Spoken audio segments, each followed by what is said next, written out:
Le réseau des citoyens probes, RCP en sigle, avec l'appui financier du peuple américain, a organisé un atelier de sensibilisation sur la lutte contre la corruption, une garantie des citoyens à l'accès aux services de base et une obligation des responsables à rendre compte à Gitega ce mardi 22 mars l'an 2011.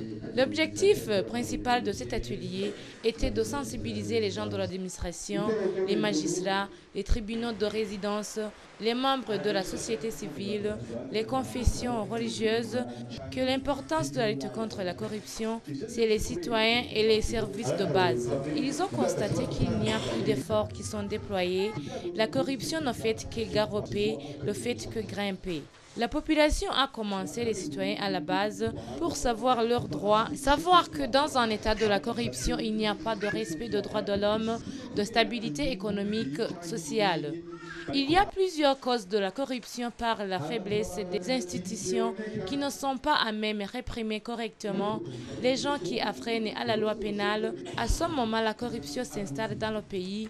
Il y a des faiblesses salaires, des crudités des fonctionnaires, des magistrats, des agents de la police, la mentalité populaire, et c'est lui qui est nommé à la poste de responsabilité puisse profiter de son poste afin de s'enrichir de façon illicite. Le président de RCP, Vital Nshimirimana, nous parle des conséquences de la corruption. Il y a plusieurs conséquences de la corruption. La corruption tue l'État. En effet, la corruption est une entrave au développement socio-économique d'un pays. La corruption est porteuse de la guerre.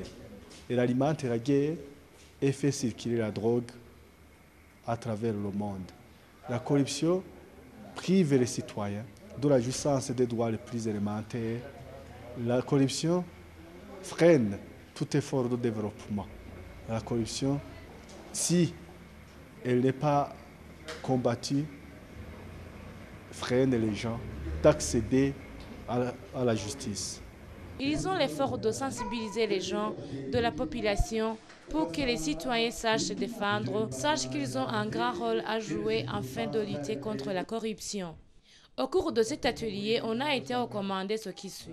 Augmentation du salaire de base, de dénoncer les corrupteurs et corrompus, d'accueillir les doléances de la population et de faciliter l'obtention des pièces et de PV de jugement rendus aux justiciables.